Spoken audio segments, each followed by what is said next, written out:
हाँ तो प्यारे छात्र छात्राएं कैसे हैं आप सबको अनिल सर का नमस्कार। आप लोग स्वस्थ होंगे, मन से पढ़ाई करते होंगे।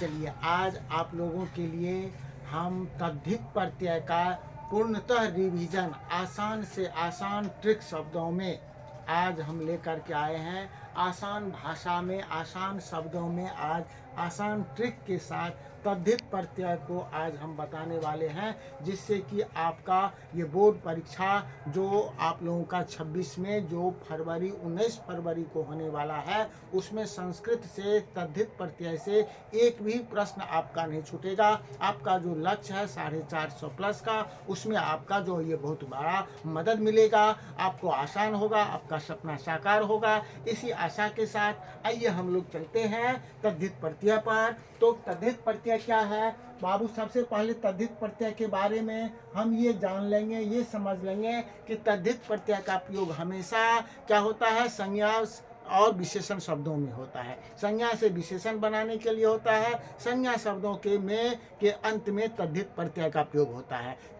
कृदंत प्रत्यय का प्रयोग हमेशा धातु के अंत में होता है, जबकि तद्धित प्रत्यय का प्रयोग क्या होता है, वह संज्ञा शब्दों के अंत में होता है। तद्धित प्रत्यय के अंतर्गत जो कुछ महत्वपूर्ण प्रत्यय है हम उसको देखेंगे, जो आपके इस बोर्ड परीक्षा में पूछने वाला है। तो सबसे पहले देखिए इनी प्रत्यय। पहला प्रत्यय हमारा क्या है? इनी प्रत्यय है। ये इनी प्रत्यय जब शब्द के अंत में लगता है तो उसमें क्या होता है, ये दीर्घीकार जो है धातु शब्द में लग जाता है। जैसे बल में इनी लग गया तो बली हो गया, धन में इनी लग गया तो धनी हो गया, ज्ञान में इनी प्रत्यय लग गया तो ज्ञानी हो गया। यहाँ पर देखिए हर्षिकार और नौहर्षिकार, हर्ष ई और नौहर्षिकार इनी है, और जब यह शब्द में लगता है तो क्या हो जाता है, दीर्घीकार हो जाता है। क्या हो जाता है? दीर्घीकार होता है। इसी तरह से सुख है, सुख में इनी लग गया तो सुखी हो गया, है ना। दुख है, दुख में इसी तरह से दुख है, जब इसमें इनी लग जाएगा तो क्या हो जाएगा, दुखी हो जाएगा। क्या हो जाएगा? दुखी हो जाएगा। तो इस तरह से हमारा ये इनी प्रत्यय जो है ये होता है। अगला दूसरा प्रत्यय हमारा है तरप प्रत्यय। दूसरा प्रत्यय कौन है बाबू? तरप प्रत्यय। तरप प्रत्यय जब शब्द के अंत में लगता है तो याद रखिएगा उसमें तरह जो है शेष बचता है। तरह तो र विसर्ग, तरह शेष बचता है। जैसे किरिस है उसमें तरप लग गया तो किरिस तरह, दूर है उसमें तरप प्रत्यय लग गया तो दूर तरह, दीर्घ है तरप लग गया तो दीर्घ तरह हो गया। जब ये शब्द के अंत में तरह लगा हुआ रहेगा तो समझ जाएंगे कौन प्रत्यय है, तरप प्रत्यय है। तरप प्रत्यय लगने से क्या होता है, तरह जो है शब्द के अंत में शेष बचता है। तीसरा जो है इंपॉर्टेंट है वह तरल प्रत्यय है। यहाँ पर देखिए तरल प्रत्यय जब जुड़ता है तो त्र जो है यह हमारा शेष बच जाता है। क्या बच जाता है? शेष त्र। जैसे सर्व में नहीं तरल प्रत्यय जुट गया तो क्या हो गया, सर्वत्र हो गया। तद में तरल प्रत्यय जुट गया तो क्या हो गया, तत्र हो गया।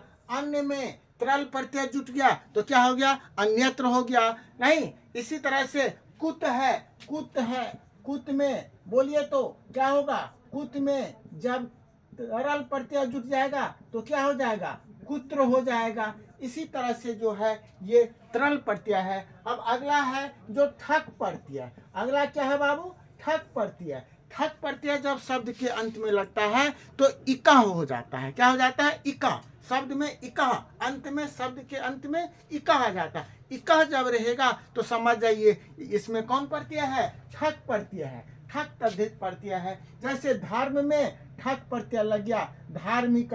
वेद में ठक लग गया तो वेदिका। सब में इकह आ जाता है। इकह जब रहेगा तो कौन प्रत्यय बताएंगे, ठक प्रत्यय बता देंगे। इसी तरह से चौथा अगला पर जो पांचवा प्रत्यय हम देखेंगे घ प्रत्यय। अगला क्या है, घ प्रत्यय। घ प्रत्यय जब शब्द के अंत में लग जाता है, घ प्रत्यय जब लगता है शब्द के अंत में, संज्ञा शब्द के अंत में, तो य से शब्द के अंत में य लगा हुआ रहता है। जैसे राष्ट्र है, राष्ट्र में घ लग गया तो राष्ट्रीय हो गया। क्षेत्र है, क्षेत्र में घ लग गया तो क्षेत्रीय। देश है उसमें घ लग गया, घ प्रत्यय, तो क्या हो गया, देशीय। ये सब में यह, सब में क्या लग जाएगा, यह, हर्ष ई, हर्ष ई, हर्षा ई, अयो विसर्ग, ये शब्द के अंत में लगा हुआ रहता है जब घ प्रत्यय लगता है। आत्मा, उसके बाद है ढक प्रत्यय। कौन प्रत्यय है, ढक। जब ढक प्रत्यय लगता है तो शब्द के अंत में यह लगता है। और याद रखिए, जो ढक प्रत्यय जो है वह स्त्रीवाचक शब्दों में का प्रयोग होता है। ढक प्रत्यय का स्त्रीवाचक शब्दों में होता है। जैसे क्या होता है, कुंती, क्या देखे, कुंती, कुंती में जब ढक प्रत्यय लग गया तो क्या गया, कौन तय। राधा में जब ढक प्रत्यय लग गया तो राधे।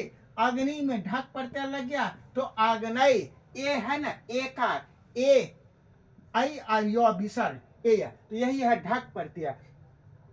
उसके बाद है मतुप प्रत्यय। मतुप प्रत्यय जो है, या मतुप प्रत्यय जब जुड़ता है तो शब्द के अंत में मान या वान क्या लगता है, अंत में क्या रहता है, मान या वान, क्या रहता है, मान या वान, है ना। तो इसका क्या होता है, पुल्लिंग शब्द माना, स्त्रीलिंग शब्द माना, और नपुंसक लिंग में मानम हो जाता है। इसका शब्द रूप चलता है। जैसे गुण में जब मतुप लग गया तो गुणवान, नहीं, धन में मतुप लग गया तो धनवान, शक्ति में मतुप लग गया शक्तिमान, श्री में मतुप लग गया श्रीमान। और ये जब इसका पुल्लिंग में क्या होता है, मान, जैसे पुल्लिंग में हो जाएगा गुणवान, पुल्लिंग में क्या हो जाएगा, गुणवाना। स्त्रीलिंग में हो जाएगा बाबू इसका क्या, गुणवाना, है ना, वाना, क्या हो जाएगा, गुणवाना, है,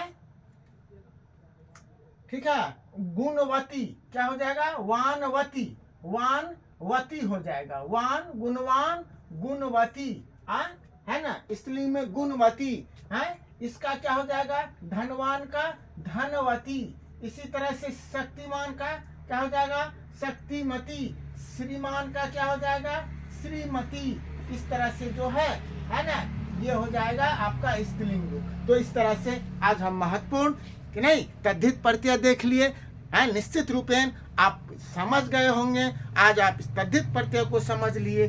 अब जो है, यदि यह क्लास अच्छा लगे होगा, आप लोग इस क्लास को अधिक से अधिक शेयर कीजिएगा, लाइक कीजिएगा, और जो अभी तक इस Krishna tuition centre Birpur YouTube channel को जो सब्सक्राइब नहीं किए हैं, आप लोग जरूर जो है इसको सब्सक्राइब कीजिएगा, क्लास को लाइक कीजिएगा और शेयर तो कीजिएगा। इसी आशा के साथ पुनः आप सबों को अनिल सर का बहुत बहुत धन्यवाद। आपका सपना साकार हो। इसी के साथ फिर मिलते हैं नेक्स्ट क्लास में। तब तक के लिए धन्यवाद।